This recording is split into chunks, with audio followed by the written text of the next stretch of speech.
Hello my dear student, once again welcome back to your Paras academy A square. हम लोग thermodynamics से start किए थे और थर्मोडायनेमिक्स में हमने फर्स्ट लेक्चर में बेसिक टर्मिनोलॉजी कंप्लीट किया था। सेकंड लेक्चर में हम लोगों ने थर्मोडायनेमिक प्रोसेस को कंप्लीट किया था कि कितने टाइप के थर्मोडायनेमिक प्रोसेस होते हैं। फिर उसी थर्मोडायनेमिक प्रोसेस को हमने कोरिलेट किया था लॉ के फॉर्म में, जैसे बॉयस लॉ क्या होते हैं, चार्ल्स लॉ क्या होते हैं, गैलुसैक लॉ क्या होते हैं। और ये सब लॉ हमने कहाँ से लाए थे? तो आपने कहोगे सर आइडियल गैस इक्वेशन हमने पढ़ा था। और कभी भी यहाँ पे हम लोग गैस को ही स्टडी करते हैं। कभी आप सुनते होगे थर्मोडायनेमिक प्रोसेस या थर्मोडायनेमिक्स, तो फ्लो ऑफ हीट या तो फिजिकल चेंज में होगा या तो केमिकल चेंज में होगा। और यहाँ पे हमने एक और बात की थी, सिस्टम एंड सराउंडिंग की बात कही थी और कहता है सिस्टम एंड सराउंडिंग को कौन सेपरेट करके रखता है? बाउंड्री सेपरेट करके रखता है। तो कभी भी सिस्टम की बात हो ना, तो यहाँ पे मोस्ट ऑफ द केस में तुमको क्या होगा, गैस को ही हम लोग पढ़ते हैं। और इसी के लिए मैंने आपको पढ़ाया था आइडियल गैस इक्वेशन। क्या पढ़ाया था? आइडियल गैस इक्वेशन, ताकि आपको पता होना चाहिए कि यहाँ पे प्रोसेस में सिस्टम कौन सा हो सकता है और सिस्टम अपना अगर गैस है तो गैस को हम लोग किस कंडीशन में पढ़ सकते हैं। ऑलरेडी लास्ट क्लास में मैंने आपको पढ़ाया था कि कभी भी गैस को स्टडी हम लोग कर सकते हैं ओपन कंटेनर या क्लोज कंटेनर में। क्लोज कंटेनर में गैस को स्टडी कर सकते हैं। जब किसी गैस को हमने क्लोज कर दिया तो कंटेनर क्या हो गया? क्लोज हो गया। तो उसमें जो भी अमाउंट ऑफ गैस आया होगा उस कंटेनर में, वो अमाउंट ऑफ गैस क्या हो गया? फिक्स। तो कभी भी study of gas possible only in close container. और जब आपका कंटेनर क्लोज है तो अमाउंट ऑफ गैस हमेशा क्या हो गया? कांस्टेंट। उसके साथ साथ एक और हमने पढ़ा था, गैस कांस्टेंट आर होता है। तो उस आइडियल गैस इक्वेशन में अगर आप तुम देखोगे, आइडियल गैस इक्वेशन क्या था? PV is equal to nRT। इन दोनों चीजों में number of mole of gas या amount of gas and R क्या है? Universal gas constant. ये दोनों चीज क्या होती है? कांस्टेंट होती है। तो रेस्ट कितने टर्म्स बचे? Pressure, volume and temperature. तो ये प्रेशर है, ये वॉल्यूम है, ये टेम्परेचर है। इन तीनों के बीच में हम लोग क्या देखते हैं? रिलेशन। अब तीनों का चेंज एक साथ अपन कर सकते हैं क्या? अगर तीनों का चेंज एक साथ करेंगे तो 3 वेरिएबल इक्वेशन बनेंगे और अपने को सिलेबस में पढ़ना ही है 2 वेरिएबल इक्वेशन। जब एक चीज को कांस्टेंट रखेंगे और बाकी दो के बीच में क्या रखेंगे? रिलेशन। तो टोटल 3 चीजें हैं तो 3 बार 3 चीजें कांस्टेंट होगी, तो उससे 3 प्रोसेस या 3 लॉ निकल के आएंगे। जैसे पहला है थर्मो आइसोथर्मल प्रोसेस। तो इसमें हमने क्या कांस्टेंट रखना है? टेम्परेचर को क्या रखा? कांस्टेंट। तो अगर टेम्परेचर कांस्टेंट है तो डेल्टा टी, क्या टेम्परेचर में कोई चेंज होगा? नहीं। तो जितना टेम्परेचर इनिशियल होगा उतना ही क्या होगा? फाइनल।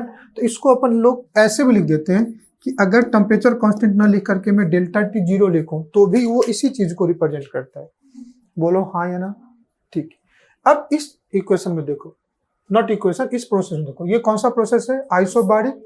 बार हमेशा देखना, ये किसका यूनिट होता है? प्रेशर का। तो यहाँ पे क्या हो जाएगा? प्रेशर कांस्टेंट होगा। क्या अगर प्रेशर कांस्टेंट है तो प्रेशर में कोई चेंज होगा? नहीं। तो तुम क्या कहोगे? इसका change in pressure delta P क्या होगा? 0 होगा। थर्ड जो प्रोसेस है उसको क्या बोलते हैं? Isochoric process. तो इस केस में क्या कांस्टेंट होगा? वॉल्यूम कांस्टेंट होगा। तो चेंज इन वॉल्यूम, डेल्टा का मतलब क्या होता है? चेंज। वॉल्यूम कांस्टेंट है तो वॉल्यूम में कोई चेंज होगा क्या? तो तुमसे पूछे इस प्रोसेस के लिए चेंज इन वॉल्यूम बताओ, तो चेंज इन वॉल्यूम कितना हो जाएगा? 0। हम दोनों तरीके से रिप्रेजेंट करते हैं। बोलो है ना? और वैसे भी मैंने कहा था आइसोथर्मल प्रोसेस को बॉयस लॉ कहा था, आइसोकोरिक को गैलुसैक लॉ कहा था और आइसोबारिक को चार्ल्स लॉ कहा था। एक बार इसी को समराइज करते हैं। बाकी 2 प्रोसेस है, एक साइक्लिक प्रोसेस और दूसरा क्या बेटा? Adiabatic process. इसके अलावा मैंने आपको और 2 मतलब फंक्शन बताए थे। एक बताया था पाथ फंक्शन, दूसरा क्या बताया था? State function. याद आ रहा है तुमको? स्टेट और पाथ फंक्शन में क्या डिफरेंस था? तुम कहोगे जितने भी स्टेट फंक्शन होते हैं वो इनिशियल और फाइनल पे डिपेंड करते हैं। वो पाथ से क्या होते हैं? इंडिपेंडेंट होते हैं या प्रोसेस से भी इंडिपेंडेंट होते हैं। वो उनका इनिशियल स्टेट क्या है, फाइनल स्टेट क्या है, उसी चीज पे डिपेंड करता है। अगर कोई पाथ फंक्शन है तो वो इनिशियल फाइनल के साथ साथ वो किस पाथ को ऑब्टेंड किया है उस पर भी क्या करता है? डिपेंड करता है। उसमें समझने के लिए मैं तुमको बताया था जितने भी पाथ फंक्शन होते हैं उसको हम लोग स्मॉल लेटर से रिप्रेजेंट करते हैं, जितने भी स्टेट फंक्शन है उनको हम लोग कैपिटल लेटर से। अपने पूरे थर्मोडायनेमिक्स में 2 ही पाथ फंक्शन है, एक हीट और दूसरा क्या बेटा? वर्क। बाकी सब क्या है? State function. कोई दिक्कत? अब जितने भी टर्मिनोलॉजी थे उसी को 1 बाय 1 करके अपने को इस चैप्टर में पढ़ना भी। पहला है आइसोथर्मल प्रोसेस। तो आइसोथर्मल प्रोसेस में देखो क्या कांस्टेंट हो गया? एन और टी। एन क्या है? Number of mole of gas. ध्यान से समझना, अगर मैं एन बोलता हूं तो एन क्या है? Number of mole of gas. अब देखो, कभी भी तुमने स्टार्टिंग में फर्स्ट चैप्टर में पढ़ा होगा कि इस चैप्टर में अपन क्या करते हैं कि अमाउंट ऑफ गैस या किसी भी सब्सटेंस के अमाउंट को हम लोग उसके यूनिट को किससे रिप्रेजेंट करते हैं? मोल से। तो यहाँ पे या तो मैं number of mole of gas कह सकता हूँ या इसको कह सकता हूँ अमाउंट ऑफ क्या बेटा? गैस। और उस अमाउंट को ही किस यूनिट में रिप्रेजेंट करते हैं? मोल। और किसी भी गैस के लिए अगर कंटेनर क्लोज है तो अमाउंट ऑफ गैस कांस्टेंट होगा। इसका मतलब हुआ कि मोल ऑफ गैस क्या हो गया? कांस्टेंट। दूसरा, आइसोथर्मल प्रोसेस है तो टेम्परेचर भी क्या हो गया? कांस्टेंट। बोलो हाँ या ना। तीसरी चीज, अगर तुम PV equal to N R T से देखोगे तो एन और टी कांस्टेंट है, आर क्या है? Gas constant. तो इस केस में रिलेशन किसके बीच में आएगा? प्रेशर। तो product of pressure and volume also क्या बेटा? कांस्टेंट। इसलिए कई बार मैं ऐसे भी बोल देता हूं तुमको कि यहाँ पे पीवी क्या होगा? कांस्टेंट। तो पीवी कांस्टेंट का मतलब कंफ्यूज मत होना, प्रेशर इनटू वॉल्यूम कांस्टेंट हो। और इसके लिए हमने देखा भी तो formula P1 V1 equal to P2 V2 आएगा। आपको रेट कर लो। Isothermal process are those process in which temperature of system during entire process remain क्या बेटा? कांस्टेंट। इसमें कोई दिक्कत? तो डेल्टा टी की वैल्यू क्या हो गई? 0। दूसरा कह रहा है heat is exchange with surrounding. Heat exchange करेगा किसके साथ? सराउंडिंग के साथ। तीसरा कह रहा है वॉल्यूम एंड प्रेशर आर क्या बेटा? वेरिएबल। तो देखो ये सारी चीज क्या हो गया? कांस्टेंट। तो रिलेशन किसके बीच में होगा? वॉल्यूम एंड प्रेशर के बीच में। अगर प्रेशर बढ़ेगा तो वॉल्यूम कम होगा, अगर वॉल्यूम बढ़ेगा तो प्रेशर क्या होगा? ये दोनों एक दूसरे के क्या होंगे? Inversely proportional. Pressure is inversely proportional to क्या बेटा? वॉल्यूम। इसमें कोई दिक्कत? कह रहा फॉर एन आइडियल गैस अगर आइसोथर्मल प्रोसेस है तो टेम्परेचर क्या है? 0। आइसोथर्मल में टेम्परेचर क्या है? 0। अब आज से याद रखना, जितनी भी काइंड ऑफ एनर्जी होती है, अगर मॉलिक्यूल की जितनी भी टाइप ऑफ एनर्जी होती है, तुम 9th 10th में 2 टाइप की एनर्जी तो पढ़ किया, तो एक काइनेटिक, दूसरा क्या बेटा? पोटेंशियल। जितनी भी kind of energy associated with a molecule, all kind of energy directly proportional to temperature. जितनी भी काइंड ऑफ एनर्जी वो क्या होगा? टेम्परेचर के डायरेक्टली प्रोपोर्शनल होगा। और अगर टेम्परेचर का चेंज नहीं हो रहा है तो इस केस में एनर्जी का भी चेंज नहीं होगा। ये बात याद रखना तुमको। जैसे मैंने गैस के लिए बताया कि गैस की स्टडी हम लोग किस कंडीशन में कर सकते हैं? क्लोज कंटेनर में। तो जितने भी काइंड ऑफ एनर्जी या तो फिजिक्स में आए या केमिस्ट्री में आए, सारे जो एनर्जी होती है वो टेम्परेचर के क्या होगा? डायरेक्टली प्रोपोर्शनल होगा। अगर टेम्परेचर कांस्टेंट है इसका मतलब एनर्जी क्या हो गया? कांस्टेंट। अब यहाँ पे 2 टर्म्स है, एक है डेल्टा ई, दूसरा है डेल्टा एच। डेल्टा ई किसको बोलते हैं? इंटरनल एनर्जी को। किसको बोलते हैं? और डेल्टा एच किसको बोलते हैं? इंथैल्पी को। आगे जाकर के सिलेबस में आपको डेल्टा ई और डेल्टा एच दोनों पढ़ना है, लेकिन एक ही दिन तो नहीं पढ़ सकते हैं स्टार्टिंग से, इसलिए टर्मिनोलॉजी को याद रखना। डेल्टा ई क्या है? ई के किसको रिप्रेजेंट करते हैं? इंटरनल एनर्जी को। डेल्टा मतलब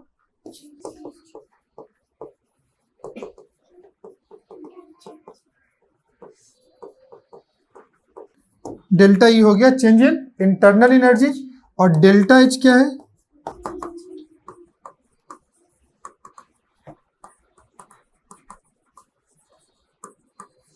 और डेल्टा एच क्या है? चेंज इन इंथैल्पी। दोनों हाँ है ना, इसमें कोई दिक्कत? आगे जाकर के मैं तुमको खुद पढ़ाऊंगा कि दोनों या तो चेंज इन इंटरनल एनर्जी हो या चेंज इन इंथैल्पी हो, दोनों हीट चेंज ही है। दोनों क्या है? हीट चेंज ही है। आगे हम लोग पढ़ेंगे, अभी ज्यादा लोड नहीं लेते हैं। तो आइसोथर्मल प्रोसेस में डेल्टा टी 0, तो देखो ध्यान से देखो, आइसोथर्मल में ये तुमको क्वेश्चन के फॉर्म में मिलेगा। डेल्टा टी 0 है तो क्या 0 हो गया?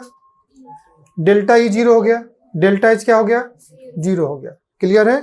कह रहा है in all phase transition are isothermal process. जितने भी फेज चेंज होते हैं, अब ये भी एक बात समझना, फेज चेंज का मतलब क्या? फेज मतलब समझते हो? किसी भी मैटर के 3 फेज तुम 9th 10th में पढ़ते होगे, सॉलिड, लिक्विड एंड गैस। कौन कौन सा फेज पढ़ते हो? तो समझो अगर कोई चीज सॉलिड से कहां जा रही है? लिक्विड। अरे मेल्टिंग ऑफ आइस ले लो, फ्रिज से आइस बाहर निकाल दो, after some time ice melt होता है, तुम्हारा आइसक्रीम मेल्ट होता है। तो सॉलिड से कहां जा रहा है? लिक्विड। इस प्रोसेस को क्या बोलते हैं, मेल्टिंग, या इसी को फ्यूजन बोलते हैं। और अगर लिक्विड सॉलिड में चला जाए तो इसी को फ्रीजिंग बोलते हैं। बोलो, अब आइस किस डिग्री पे फ्रीज होता है?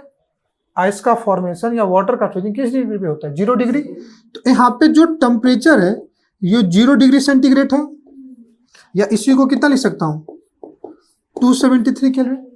तो 0 डिग्री सेंटीग्रेड पे ये बताओ आइस होगा या वाटर होगा? तुम कहोगे दोनों होगा। अरे समझो इस बोतल में आइस है, तुम इसको फ्रिज के बाहर रख दिए, तो ऐसा थोड़ी है कि बाहर रखे और सारा आइस तुरंत मेल्ट हो गया। मेल्टिंग में कुछ तो टाइम लगेगा। तो आफ्टर सम टाइम देखो आइस भी है और पानी भी है। जो आइस है किस टेम्परेचर पे? 0 पे। जो पानी है वो भी किस टेम्परेचर पे? 0 पे। तो कभी भी फेज चेंज भी होता है तो वो भी किस टेम्परेचर पे होता है? कांस्टेंट टेम्परेचर पे होता है। लेकिन फेज चेंज में कभी भी हीट चेंज 0 नहीं होता। तो ये भी एक लाइन लिखा हुआ है जो सबसे ज्यादा इंपॉर्टेंट लाइन है। अभी नहीं समझ में आएगा, लेकिन जब तुम फेज ट्रांजिशन पढ़ोगे या इंथैल्पी या इंट्रोपी पढ़ लोगे तब तुमको समझ में आ जाएगा। कह रहा है all phase transition are isothermal. जो फेज चेंज हो रहा है, चेंज इन फेज, वो कांस्टेंट टेम्परेचर पे ही होता है। जैसे melting of ice 0 degree centigrade पे। पानी को बॉयल करते हो, इवोपरेशन ऑफ वाटर, पानी बॉयल करते हो, कितने पे बॉयल होता है? 100 डिग्री पे। ऐसा है कि 100 डिग्री टेम्परेचर हुआ सारा पानी उड़ के वेपर में चला गया? नहीं, बॉइलिंग में तो टाइम लगता है। तो उस टेम्परेचर पे वाटर भी है एंड वेपर भी है। तो फेज चेंज तो 100 पे ही हो रहा है, लेकिन उसमें हीट एब्जॉर्ब होता है या हीट रिलीज होता है। और फेज चेंज में जो चेंज इन हीट होता है आगे जाकर के हम लोग पढ़ेंगे, उसी को लेटेंट हीट बोलते हैं। या जो बच्चे सीबीएसई से पढ़े हो क्लास 9th में आपको पढ़ना था, latent heat, heat of vaporization, heat of sublimation, heat of fusion, और लेटेंट हीट भी था। तो लेटेंट हीट क्या होता है?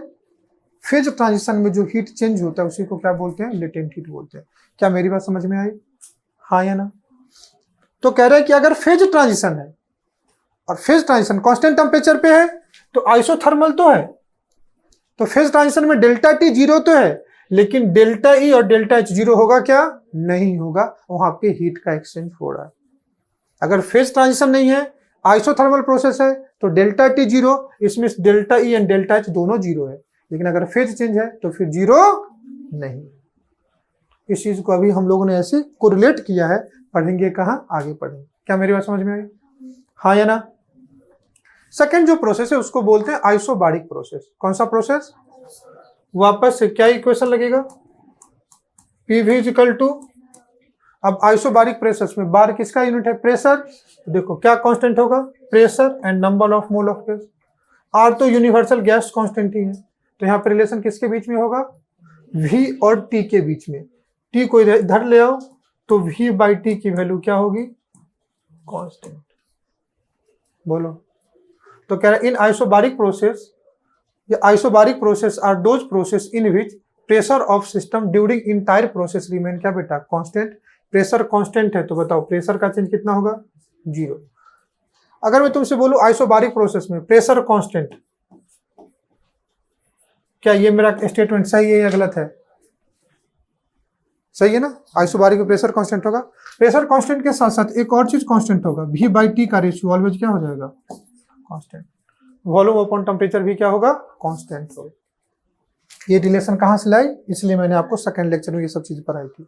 दूसरा कह रहा है वॉल्यूम एंड टेम्परेचर आर क्या बेटा? वेरिएबल। वॉल्यूम और टेम्परेचर के बीच में भी क्या रिलेशन होगा? Process in open system is isobaric in nature. और प्रोसेस इन ओपन सिस्टम का मतलब क्या हुआ? ध्यान से देखना कि जितनी भी चीज तुम एटमॉस्फेरिक प्रेशर में कराओगे, खुले वातावरण में कराओगे, तो अपना एटमॉस्फेरिक प्रेशर कितना है? अपने सराउंडिंग का प्रेशर। तो याद रख देता हूं, जो अपना एटमॉस्फेरिक प्रेशर है इसको हम लोग पकड़ते हैं 1 एटमॉस्फेयर। कितना पकड़ते हैं? ये अपना सराउंडिंग का प्रेशर है। ये एटमॉस्फेरिक प्रेशर को अपन ये भी बोल सकते हैं प्रेशर ऑफ सराउंडिंग। जैसे अभी मैं पढ़ा रहा हूं, अपना एटमॉस्फेरिक प्रेशर कितना होगा? 1 एटमॉस्फेयर। तो 1 एटमॉस्फेयर चेंज हो रहा है क्या? नहीं। तो जितना भी प्रोसेस अगर हम ओपन सिस्टम का कराते हैं, सबके सब क्या हो गए? एटमॉस्फेयर के कांटेक्ट में होंगे, मतलब प्रेशर क्या हो गया? कांस्टेंट हुआ। तो ओपन एटमॉस्फेयर में अगर कोई चीज आ गई तो उसका नेचर कैसा हो गया? आइसोबारिक नेचर हो गया। ओपन सिस्टम में अगर कोई है तो कैसा हो गया? आइसोबारिक। और क्लोज सिस्टम में है तो क्लोज सिस्टम मतलब एक बार सिस्टम को क्लोज कर दिया, जितना वॉल्यूम है वो कांस्टेंट हो गया, मतलब वो क्या हो गया? आइसोकोरिक हो गया। क्या हो गया? आइसोकोरिक। इतना समझ में आ गया? थर्ड आइसोकोरिक प्रोसेस, वापस से लगा दो, पीवी इक्वल टू, रिकॉल हो रहा है। अब आइसोकोरिक में किसको कांस्टेंट करना है, वॉल्यूम को, तो volume constant. Study of gas है तो अमाउंट ऑफ गैस तो कांस्टेंट ही होगा, तो एन क्या हो गया, कांस्टेंट। इसमें कोई दिक्कत। अब देखो, अब रिलेशन किसके बीच में आएगा, प्रेशर एंड टेम्परेचर के बीच में। तो देखो P बाई टी क्या हो गया, ये भी है। Isochoric process are those process in which volume remain constant, तो डेल्टा भी जीरो। इसके साथ ये भी कह सकता हूँ P अपॉन टी की रेशियो भी क्या हो सकती है, जीरो हो सकती है। रिलेशन किसके बीच में आएगा, प्रेशर एंड टेम्परेचर के बीच में, प्रेशर एंड टेम्परेचर के बीच में, कोई दिक्कत। अब इस प्रोसेस में चेंज इन वॉल्यूम कितना हो गया, जीरो। तो अब इस केस में, गैस के केस में हम लोग को जब आगे पढ़ेंगे अगले क्लास में, तो एक फर्क पढ़ेंगे, वर्क। क्या पढ़ेंगे, वर्क पढ़ेंगे। और वर्क हमेशा वॉल्यूम से रिलेटेड होता है, वर्क हमेशा, ये आगे पढ़ाऊंगा लेकिन फिर भी मैं थोड़ा सा बोल के रखता हूं। वर्क की बात जब भी होती है तो वर्क तुम फिजिक्स में भी पढ़ते हो, वर्क तुम कहां पढ़ते हो, केमिस्ट्री में भी पढ़ते हो। जब तुम फिजिक्स में पढ़ते हो, फिजिक्स में भी वर्क पढ़ना है तुमको, वर्क पावर एनर्जी पूरा पढ़ा होगा। यहां भी वर्क एंड एनर्जी बार बार आता है, और यहां पे भी वर्क है। मैं जो पढ़ा रहा हूं समझ में आ रहा है, केमिस्ट्री फिजिक्स में जो वर्क है ये डिस्प्लेसमेंट से रिलेटेड है। किससे रिलेटेड है, ये रिलेटेड टू डिस्प्लेसमेंट। मतलब कहने का मतलब फिजिक्स में क्या है कि मैं 100 केजी का बोझ पूरे दिन एक जगह पे रखे रहा हूं, फोर्स तो लग रहा है लेकिन डिस्प्लेसमेंट नहीं है, तो वर्क क्या हो गया। तुम्हारे मन में एक ये भी जिज्ञासा हो सकता है, आप ये क्यों नहीं कहे कि work is related with force, तो बिना फोर्स के कोई चीज डिस्प्लेसमेंट होगी क्या, सोच के देखो, बिना फोर्स के कोई चीज डिस्प्लेसमेंट होगी क्या। लेकिन ये हो सकता है कि फोर्स है लेकिन डिस्प्लेसमेंट नहीं है। तो वर्क किस पे डिपेंड कर रहा है, डिस्प्लेसमेंट पे। और डिस्प्लेसमेंट अगर तुम x लेते हो तो work is equal to F into X, यही लेते हो ना, तो डिस्प्लेसमेंट होगा तो वर्क होगा। जो केमिस्ट्री में वर्क है, ये जो वर्क होती है ये रिलेटेड टू क्या होगी, वॉल्यूम। किससे रिलेटेड है, वॉल्यूम। यहां पे जो वर्क फिजिक्स में ये कैसे होता है, work is equal to force into displacement होता है। और यहां जो वर्क होता है केमिस्ट्री में, वर्क इज इक्वल टू ये होता है प्रेशर इंटू क्या बेटा, वॉल्यूम। अब प्रेशर लगा रहे हो, वॉल्यूम में कोई चेंज ही नहीं, तो वर्क होगा क्या, नहीं। तो वर्क होने के लिए चेंज इन वॉल्यूम होना चाहिए, और फिजिक्स में वर्क होने के लिए चेंज इन डिस्प्लेसमेंट होना चाहिए। बोलो ना, हाँ ही ना। तो कह रहा है कि अगर आइसोकोरिक प्रोसेस में वॉल्यूम का चेंज नहीं है तो बताओ वर्क होगा क्या, नहीं, क्योंकि वॉल्यूम का चेंज नहीं है तो वर्क क्या होगा, जीरो। और ये वर्क का फॉर्मूला है, work is equal to minus of P into delta V. चूंकि यहाँ पे क्या है, डेल्टा वी की वैल्यू क्या हो गई, जीरो, तो वर्क क्या हो गया, जीरो। अब ये वर्क का फॉर्मूला कहाँ है ये हम लोग आगे पढ़ेंगे, अभी मैं कोरिलेट कर रहा हूँ कि कहाँ कौन सी चीज जीरो होगी या नहीं होगी। कोई दिक्कत।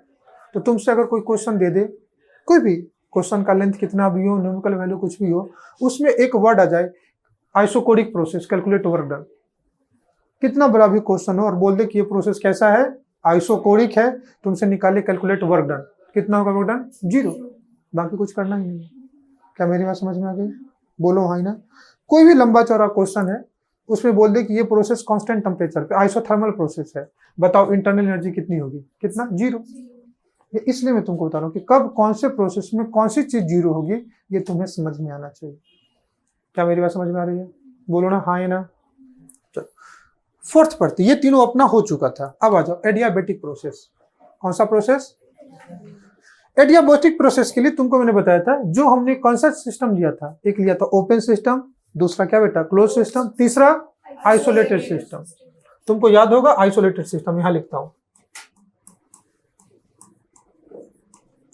आइसोलेटेड सिस्टम की बात करें। आइसोलेटेड सिस्टम ये कौन सा सिस्टम था, वैसा कोई सिस्टम जो सिस्टम एंड सराउंडिंग के बीच में कोई एक्सचेंज ना हो, उसी को आइसोलेटेड बोलते हैं। बोलो ना हाँ ना। तो यहाँ पे आइसोलेटेड सिस्टम का मतलब क्या हो गया, no exchange between system and,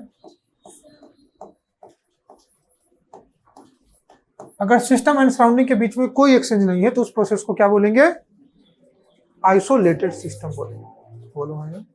और आइडियाबेटिक होने के लिए सिस्टम को कैसा होना चाहिए, आइसोलेटेड होना चाहिए।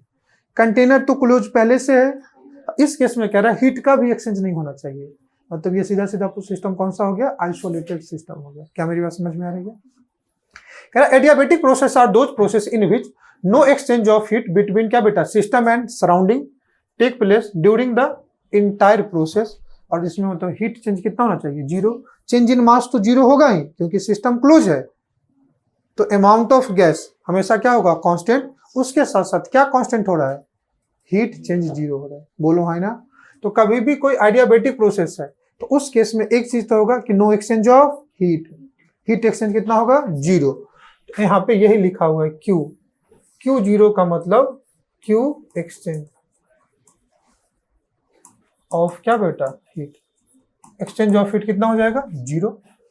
The temperature pressure volume of the system very, temperature भी वेरी कर सकता है, प्रेशर भी वेरी कर सकता है, एंड क्या कर सकता है, वॉल्यूम भी वेरी कर सकता है।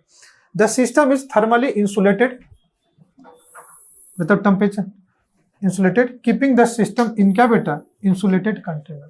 मतलब कैसा होना चाहिए सिस्टम, आइसोलेटेड होना चाहिए। इसके लिए मैं एक और चीज बताया था कि इस केस में P V to the power gamma क्या होता है, कांस्टेंट।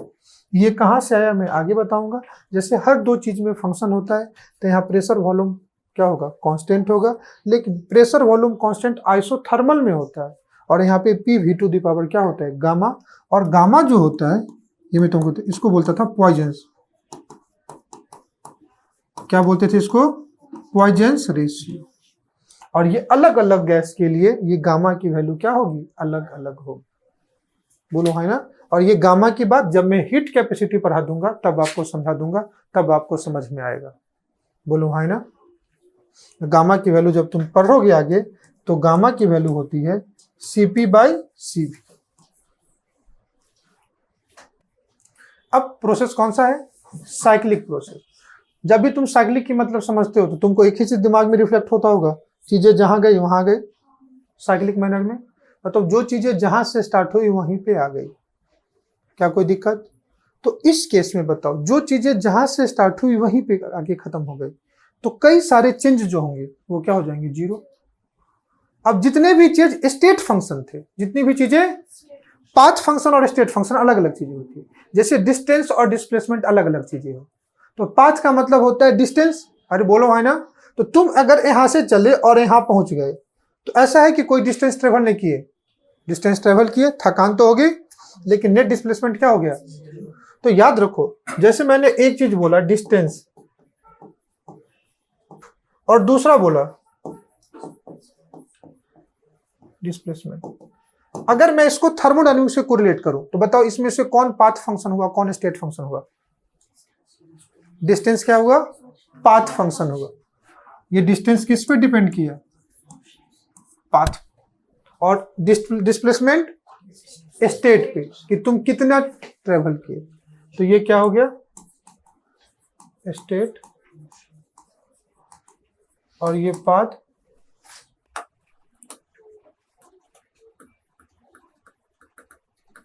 ये पाथ फंक्शन और ये क्या हो गया, स्टेट फंक्शन।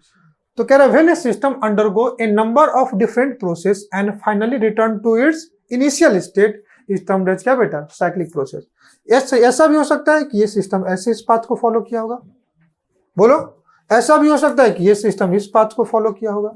तो there are infinite number of path, लेकिन सिस्टम कहां पे आ रहा है, जहां से स्टार्ट हुआ था उसी पाथ पे आ रहा है। कह रहा in cyclic process all state function to be क्या बेटा, जीरो। क्या क्या स्टेट फंक्शन लिया मैंने, internal energy, enthalpy, pressure, temperature. दो को छोड़ दो, दो किसको छोड़ दिया, हीट एंड वर्क को। तो बाकी जितने भी स्टेट फंक्शन थे सबका चेंज क्या हो जाएगा, जीरो। लेकिन हीट एंड वर्क जीरो नहीं। क्या इतनी बात समझ में है, हाँ या ना। अब नेक्स्ट मैंने कहा था दो प्रोसेस और मैं पढ़ाऊंगा, एक को बोलते हैं रिवर्सेबल, दूसरे को क्या बोलते हैं, इरिवर्सेबल।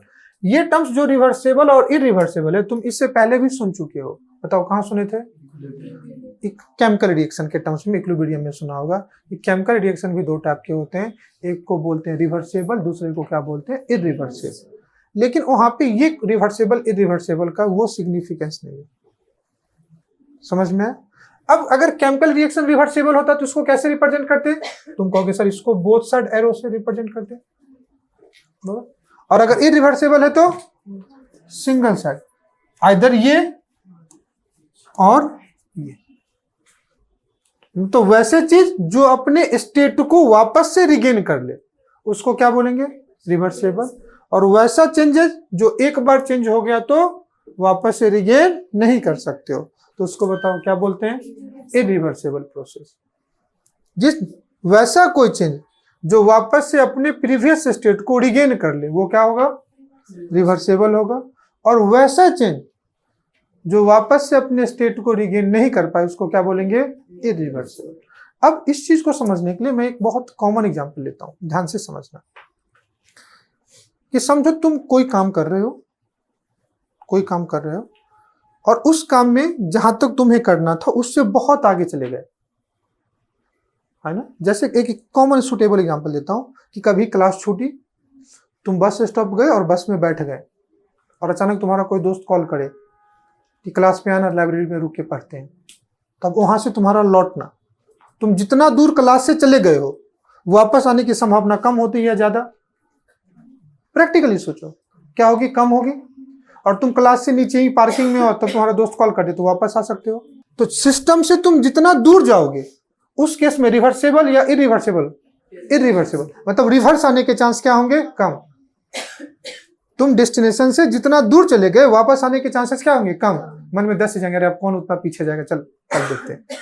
और तुम थोड़ा सा ही पास में हो तो उस केस में क्या होगा? जल्दी आ सकते हो। ये एग्जांपल इसलिए बताया कि ये मैथमेटिकली यही डेफिनेशन मुझे बताना है कि अगर कोई प्रोसेस रिवर्सेबल है तो उसमें जो चेंज होगा ना वो कम का होगा। चेंज कितने का होगा? और अगर लार्ज चेंज हो जाए तो प्रोसेस कैसा हो जाएगा? इरिवर्सेबल। बोलो ना, हाँ ना? लार्ज चेंज हो तो वो क्या होगा? इरिवर्सेबल। क्या मेरी बात समझ में आ रही है? ये एग्जांपल सुटेबल था। चलो एक और सुटेबल एग्जांपल देता हूं। समझो तुम्हारे हाथ में मैं 25 kg का एक डंबल दे दूं। कितने का डंबल दे दूं? कोई भी एक हेवी वेट दे दूं, कोई एक बोरी ही दे दूं, हेवी ऑब्जेक्ट दे दूं। अब तुमको क्या करना है? इस मेज टेबल पे से उसको नीचे रखना है। तो तुम क्या करोगे? पकड़ोगे और झटके से नीचे रखोगे, या किसी भी हेवी ऑब्जेक्ट को बोल दो कि हाथ में ऐसे रखो, होल्ड करके रखो, या ऊपर से नीचे रखो या नीचे से ऊपर रखो। तो तुम क्या करोगे? उठाओगे, ऊपर रखोगे, या ऊपर रखोगे नीचे रख दोगे। यही दो चीज हो सकता है। और जितना हल्का ऑब्जेक्ट होगा तुम उसको उस पाथ में उतने बीच में कैरी कर सकते हो। मतलब टेबल से रख करके तुम यहां भी रख सकते हो, यहां भी रख सकते हो, यहां भी रख सकते हो। तो हेवी ऑब्जेक्ट को ज्यादा प्लेस पे होल्ड कर सकते हो, या लाइट ऑब्जेक्ट को, हल्के को। हल्का मतलब चेंज क्या है? कम का। तो कभी भी अगर ज्यादा का चेंज आ जाए, ज्यादा हेवी ऑब्जेक्ट दे दो तो उसका दो ही प्लेस हो सकता है, जहां से उठाना था वहां रखना था। अगर हल्का है तो कभी भी रिवर्सेबल और इरिवर्सेबल में अगर मैथमेटिकली तुमको बोलो तो चेंज अगर ज्यादा का है तो इरिवर्सेबल, और स्मॉल चेंज है तो, क्या मेरी बात समझ में है? और यही प्रोसेस है कि यहाँ पे अगर रिवर्सेबल प्रोसेस है तो स्मॉल चेंज होगा, और अगर प्रोसेस इरिवर्सेबल है तो यहाँ पे क्या होगा? लार्ज चेंज है तो क्या हो गया? इरिवर्सेबल, और स्मॉल चेंज है तो क्या होगा? रिवर्सेबल। मैथमेटिकली ही मैं बोलता हूँ। कह रहा है रिवर्सेबल प्रोसेस, किस प्रोसेस को पढ़ते हैं? रिवर्सेबल। तो इसी को क्या बोलते हैं? Quasi static process. Process in which all change occurring at any part of the system are exactly reverse with a small change in variable are carried out in opposite direction. कह रहे अगर कोई प्रोसेस रिवर्सेबल है तो उसको किसी भी point पे तुम उसको रिवर्स ला सकते हो, अपने प्रीवियस स्टेट पे ला सकते हो, by applying A small change of pressure या स्मॉल एफर्ट पे। अगर किसी प्रोसेस को वापस से उसको प्रीवियस स्टेट पे ला सकते हो स्मॉल एफर्ट लगाने पे, तभी वो प्रोसेस क्या हो गया? इरिवर्सेबल हो। During the force should B infinitely greater than opposing force. जैसे इसको मैं एक एग्जांपल से तुमको समझाता हूं, जो ऑलरेडी एग्जांपल पढ़ना ही है। समझो ये एक कंटेनर है और इस पे जो एक पिस्टन लगा हुआ है ना, ये एक मूवेबल पिस्टन है। कैसा पिस्टन है? मूवेबल पिस्टन है। एकदम ध्यान से समझिए।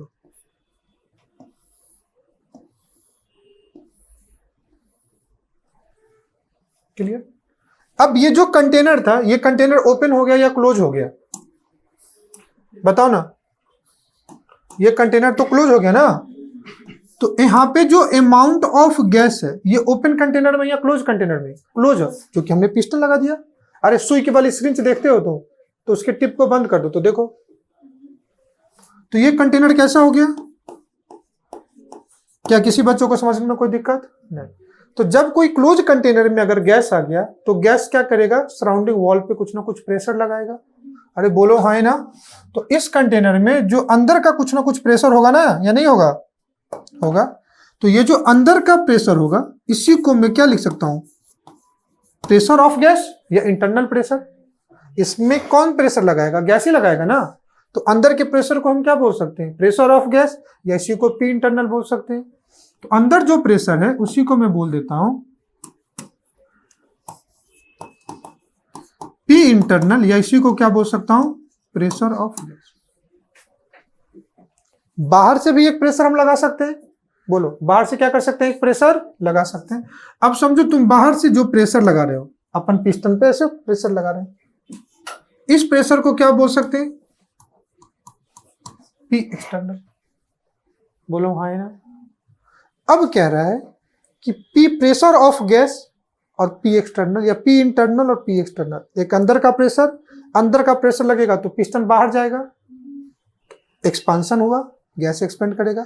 और बाहर से प्रेशर लगा दोगे, और बाहर का प्रेशर अगर प्रेशर ऑफ गैस से क्या हो गया? ज्यादा हो गया, तो पिस्टन अंदर आएगा, तो गैस क्या हो गया? कॉम्प्रेस हो रहा। बोलो हाँ है ना। अब इस केस में मान लो कि ये गैस एक्सपेंड भी कर सकता है और कॉम्प्रेस भी हो सकता है। डिपेंड करेगा कि अंदर और बाहर का प्रेशर कितना ज्यादा और कितना कम है। अगर ये दोनों प्रेशर अपोजिट है कि नहीं है? बोलो हाँ ना। नीचे से जो प्रेशर लग रहा है, ये किसका प्रेशर है? गैस का। नीचे से ऊपर लग रहा है, बोलो। और ऊपर से जो नीचे लग रहा है, ये कौन सा प्रेशर है? एक्सटर्नल। तो ये कौन सा है? P external. और ये कौन सा है? पी। और चूंकि ये प्रोसेस अगर रिवर्सेबल है, तो पी एक्सटर्नल और पी इंटरनल में जो डिफरेंस होगा वो बहुत कम का होगा। बोलो हाँ ना। अगर मुझे पिस्टन को नीचे लाना है तो एक्सटर्नल प्रेशर को थोड़ा सा भी अगर पी इंटरनल से बढ़ा दिए तो पिस्टन नीचे आने लगेगा। और पिस्टन को ऊपर ले जाना है तो एक्सटर्नल से थोड़ा सा ज्यादा इंटरनल को कर दिए, पिस्टन ऊपर जाने लगेगा ना। यही लिखा हुआ है, driving force should be infinitesimally greater than opposing force.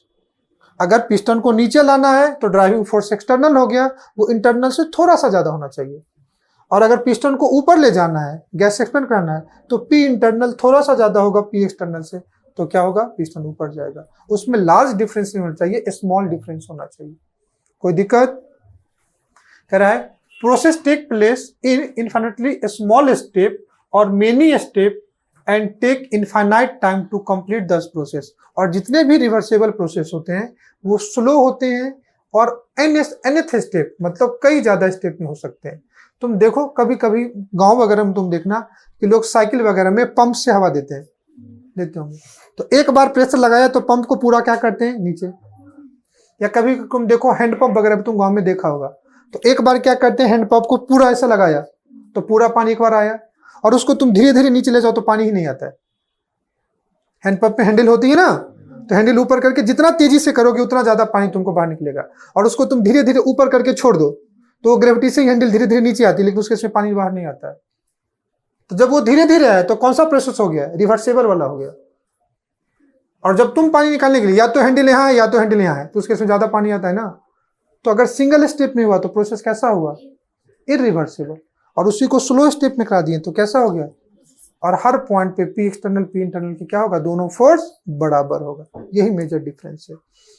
और किसी भी इरिवर्सेबल प्रोसेस को तुम नंबर ऑफ स्टेप बढ़ा दो तो वो भी क्या हो गया? रिवर्सेबल हो जाएगा। बोलो हाँ है ना। अब ऐसा मत कहना कि गांव में हैंडपंप तुमने देखा ही नहीं होगा, देखा है ना। It is an ideal process. जितने भी रिवर्सेबल प्रोसेस होते हैं वो क्या होते हैं? आइडियल होते हैं। Work done obtain in expansion is maximum. इस केस में तुमको ज्यादा वर्क करना पड़ेगा, system is virtual equilibrium at any step, और इस केस में सिस्टम हमेशा इक्विलिब्रियम में होता है, मतलब पी एक्सटर्नल पी इंटरनल के ऑलमोस्ट क्या होगा, बराबर होगा। क्या हो सकता है, यहाँ पे जो चेंज है देखो यही लिखा हुआ है, P external is equal to P internal plus minus delta P. Plus minus मतलब अगर एक्सटर्नल प्रेशर इंटरनल से थोड़ा सा ज्यादा हो गया तो पिस्टन नीचे आएगा, और एक्सटर्नल पी इंटरनल से थोड़ा सा कम हो गया तो पिस्टन कहाँ जाएगा, ऊपर आएगा। दोनों में जो चेंज इन प्रेशर है यही है स्मॉल चेंज। डेल्टा पी किसको दिखाता है, स्मॉल चेंज। अरे तुम जानते हो ना, दो टाइप के डेल्टा होते हैं, एक को कैपिटल डेल्टा, दूसरे को क्या बोलते हैं, स्मॉल डेल्टा। मैथ वाला बच्चा इसी स्मॉल डेल्टा को क्या लिख देता है, डी। मतलब जो चेंज इन प्रेशर है वो क्या है, स्मॉल चेंज इन प्रेशर। मेरी बात समझ में, इस प्रोसेस को क्या बोलेंगे, रिवर्सेबल प्रोसेस। आ जाओ नेक्स्ट प्रोसेस देख लेते हैं हम लोग, इररिवर्सिबल प्रोसेस। किसकी बात करते हैं, अब irreversible process in which direction of change can not be reverse by small change in variable. जो भी आपको ड्राइविंग फोर्स होगा या ड्राइविंग प्रेशर होगा उसका स्मॉल चेंज करने पे आपको प्रोसेस रिवर्स नहीं होगा। Driving force is much more greater than क्या बेटा, अपोजिंग फोर्स। जैसे इस केस में पी एक्सटर्नल पी इंटरनल में जो डिफरेंस है वो कम का या ज्यादा का, कम का है, क्योंकि ये प्रोसेस क्या है, रिवर्सेबल है। अगर यही प्रोसेस क्या हो जाए, इररिवर्सिबल हो जाए, तो ड्राइविंग और अपोजिंग फोर्स में चेंज क्या होगा, ज्यादा का होगा या कम का होगा, बहुत ज्यादा का होगा, लार्ज डिफरेंस होगा। It take finite time and finite interval, या सिंगल स्टेप में होगा। Process take place in one short time, ये बहुत कम समय में होगा। रिवर्सेबल और इरिवर्सेबल प्रोसेस, तुमसे पूछे कौन ज्यादा टाइम मिलेगा, रिवर्सेबल ज्यादा टाइम लेगा। किसमें वर्क ज्यादा होगा, रिवर्सेबल में वर्क ज्यादा होगा, इरिवर्सेबल में वर्क क्या होगा, कम होगा। जितने भी नेचुरल प्रोसेस होते हैं वो क्या होंगे, रिवर्सेबल या इरिवर्सेबल, इरिवर्सेबल। समझ में आ गया। System is equilibrium only initial and final state. System इसमें इनिशियल एंड फाइनल स्टेट में क्या होगा, इक्विलिब्रियम पे होगा, बीच में इक्विलिब्रियम पे नहीं होगा। और यहाँ पे जो होगा पी एक्सटर्नल पी इंटरनल, ये क्या होगा, लार्ज चेंज होगा। देखो यहाँ पे स्मॉल डेल्टा है, इस केस में देखोगे तो क्या है, स्मॉल। इस केस में देखोगे तो क्या है, स्मॉल चेंज इन प्रेशर, स्मॉल डेल्टा है। और यहाँ देखोगे तो क्या है, लार्ज डेल्टा। मतलब यहाँ पे जो एक्सटर्नल और इंटरनल प्रेशर का चेंज होगा वो क्या होगा, लार्ज। क्लियर। अब तक जितने भी चीजें हमने बेसिक टर्मिनोलॉजी और बेसिक जो बातें की, किसके लिए की, थर्मोडायनेमिक्स के लॉ को समझने के लिए। कभी भी थर्मोडायनेमिक्स के जितने भी चेंजेस होंगे या लॉ होंगे उसमें कभी वर्ड आए reversible, irreversible, cyclic, isobaric, isochoric, adiabatic, isothermal, open system, close system, isolated system, तो तुमको वो चीजें समझ में आनी चाहिए। अब तक जितना भी पढ़ा वो एक बेसिक कॉन्सेप्ट थे आगे के लॉ को पढ़ने के लिए।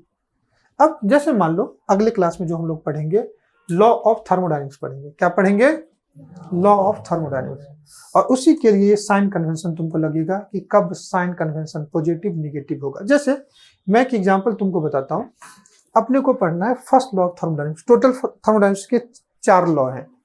अब स्टार्ट 1 से नहीं होता है, स्टार्ट होता है 0th law, first law, second law and third law. बोलो हाँ ना।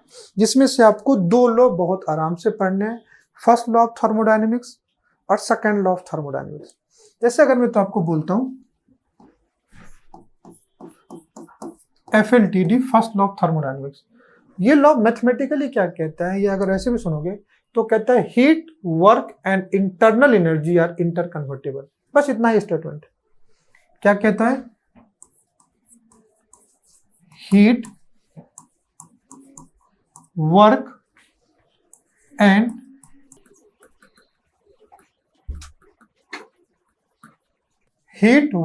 इंटरनल एनर्जी are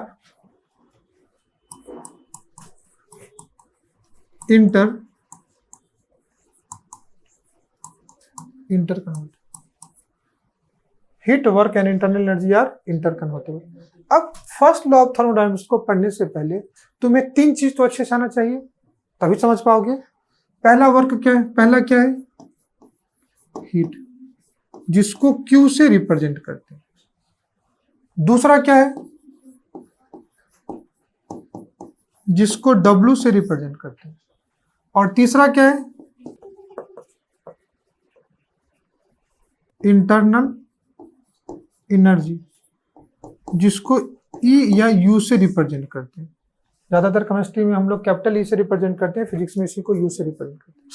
कहता है ये तीनों एक दूसरे में इंटर कन्वर्ट हो सकते हैं। और ये लॉ कहता है कि अगर तुम किसी सिस्टम को या तो हीट दो या तो सिस्टम पे कुछ वर्क कर दो, या तो तुम किसी सिस्टम पे हीट दो या तो तुम उस पर क्या कर दो, वर्क कर दो, दोनों उसके इंटरनल एनर्जी को क्या करेगा, बढ़ाएगा।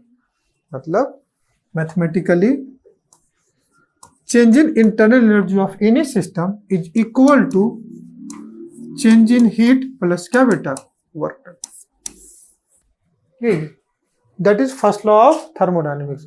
Change in heat plus change in work done is equal to क्या बेटा, चेंज इन इंटरनल एनर्जी। और इसी को बोलते हैं heat, work and internal energy are interconnected. अब ये चीज मैं बोलने के लिए बोल दिया, लेकिन पहले तुम्हें समझना पड़ेगा हीट क्या है, तुम्हें समझना पड़ेगा वर्क डन क्या है, तुम्हें समझना पड़ेगा इंटरनल एनर्जी क्या है, तभी तो उसका चेंज कर पाओगे ना। अब मान लो ये कोई सिस्टम है, ये क्या है तुम्हारा कोई, अब ये भी हो सकता है कि तुम सिस्टम को हीट दो तो देखो क्यू अंदर जा रहा है, मतलब सिस्टम क्या कर रहा है, हीट गेन कर रहा है। और ऐसा भी हो सकता है तुम सिस्टम से हीट लो, मतलब सिस्टम हीट क्या कर रहा है, लॉस कर रहा है। बोलो, तो अगर तुम सिस्टम को 10 जूल हीट दिए तो इससे सिस्टम का हीट बढ़ा, मतलब इंटरनल एनर्जी बढ़ा। तो अगर सिस्टम को हीट जा रहा है तो इस केस में क्यू को क्या लेंगे, पॉजिटिव। और सिस्टम से हीट निकल रहा है, सिस्टम हीट लॉस कर रहा है, तो इस केस में क्यू को क्या लेंगे, नेगेटिव। समझ में आया। दूसरा चीज मैं ऐसे कह सकता हूं कि तुम सिस्टम पे क्या करो, वर्क कर दो। सिस्टम पे क्या करो, वर्क। देखो ये ऐसा हो सकता है कि सिस्टम वर्क कर दे, ये भी हो सकता है। तो जब सिस्टम काम कर रहा है तो सिस्टम थकेगा ना, तो उस केस में उसकी एनर्जी कम होगी कि नहीं होगी, तो यहां पे वर्क क्या हो गया, निगेटिव। और सिस्टम पे तुम काम कर दो तो सिस्टम की एनर्जी बढ़ी, तो बोलो हाँ ही ना, कोई दिक्कत। तो अगर वर्क ऑन सिस्टम है तो वर्क को क्या लेंगे, पॉजिटिव। और अगर सिस्टम काम कर रहा है, वर्क बाय सिस्टम है, तो वर्क क्या हो जाएगा। इसी को साइन कन्वेंशन बोलते हैं कि कब हीट को पॉजिटिव लेना है, कब हीट को निगेटिव लेना है, कब वर्क को पॉजिटिव लेना है, कब वर्क को। क्या मेरी बात समझ में आ रही है, ये साइन कन्वेंशन। अब देखो क्या है, कह रहा है the work is positive, work को पॉजिटिव कब लेंगे, जब work is done on the system, जब सिस्टम पे काम कर रहे हैं। And work is negative when work is done by the system. Simple समझो, तुम काम कर रहे हो तो तुम थकोगे, एनर्जी कम होगी तो निगेटिव। तुम पे कोई काम कर रहा है तो एनर्जी बढ़ेगी, तो साइन क्या हो जाएगा, पॉजिटिव। सिमिलरली है, heat is positive when heat is transfer from surrounding to system, मतलब सिस्टम को सराउंडिंग से हीट मिल रहा है तो क्यू क्या हो जाएगा, positive. And heat is Q is negative when heat is transfer from the system to surrounding, और सिस्टम से सराउंडिंग अगर जा रहा है तो हीट क्या होगा, निगेटिव। समझ में आया। अब इसी को डायग्रामेटिकली फॉर्म में भी दिखाया हुआ है। ये क्या है तुम्हारा सिस्टम। अब सिस्टम को तुम क्या दे रहे हो, हीट। सिस्टम को तुम क्या दे रहे हो, इस केस में सिस्टम से तुम क्या ले रहे हो, अरे ये एक कप पानी है, तुम उसको हीट दोगे तो पानी गर्म हुआ, तो देखो क्यू क्या हो गया, पॉजिटिव। एक कप पानी है, हीट निकाल दिए तो टेम्परेचर कम हुआ, क्यू क्या हो गया, निगेटिव। ये सिस्टम है, सिस्टम पे तुम क्या किए, तुम वर्क कर रहे हो तो सिस्टम की एनर्जी बढ़ेगी। और तुम सिस्टम पे जब वर्क करोगे तो पिस्टन अंदर जाएगा कि बाहर आएगा। देखो थोड़ा देर पहले तुमको एक एग्जांपल में समझाया था, तो गैस कंप्रेस हुआ, एक्सपेंड हुआ, तो ये केस ऑफ कंप्रेशन हो गया। तो ये कौन सा केस हो गया, कंप्रेशन। सिस्टम काम किया मतलब प्रेशर ऑफ गैस ज्यादा हो गया, पिस्टन बाहर जाएगा, कौन सा केस होगा, एक्सपेंशन। सिस्टम ने काम किया तो सिस्टम को थकावट होगी, देखो वर्क क्या हो गया। क्या मेरी बात समझ में नहीं आई, बोलो ना हाँ या ना। अब यही से अगले क्लास में हम कहानी स्टार्ट करेंगे कि वर्क क्या होता है। तो पहले थर्मोडायनेमिक वर्क पढ़ेंगे। अब थर्मोडायनेमिक वर्क भी कई टाइप का होता है, अलग अलग प्रोसेस में अलग अलग वर्क होता है। रिवर्सेबल वर्क अलग होता है, इरिवर्सेबल वर्क अलग होता है, आइसोथर्मल का वर्क अलग होगा, एडियाबेटिक का वर्क अलग होगा। पहले वर्क पढ़ेंगे, फिर हीट पढ़ेंगे, फिर क्या पढ़ेंगे, इंटरनल एनर्जी। तो अपना टॉपिक कंप्लीट होगा पहला, फर्स्ट लॉ ऑफ थर्मोडायनेमिक्स। और चूंकि फर्स्ट लॉ ऑफ थर्मोडायनेमिक्स में 3 टर्म्स आते हैं, heat, work and internal energy, तो फर्स्ट लॉ को समझने के लिए इन चीजों को समझ में आना चाहिए ना। और अगले क्लास में हम लोग यहीं से स्टार्ट करेंगे। और थर्मोडायनेमिक्स के लॉ को ही पढ़ने के लिए अभी तक के जितने भी कॉन्सेप्ट मैंने रिलेटेड पढ़ाए हैं या टर्म्स पढ़ाए हैं, आपको समझ में आए? क्लियर है? तो मैं फिर से बोलूंगा, लेक्चर ध्यान से समझ करके लिखिएगा। डिफिनेशन और नोट्स बनाना इंपॉर्टेंट नहीं है, जितना इंप्लीमेंटेशन ऑफ कॉन्सेप्ट इंपॉर्टेंट है। आप कॉन्सेप्ट कितना इनहांस करते हैं। कोई दिक्कत बेटा? मिलते हैं नेक्स्ट क्लास में। Thanks for today, bye bye and thank you all of you.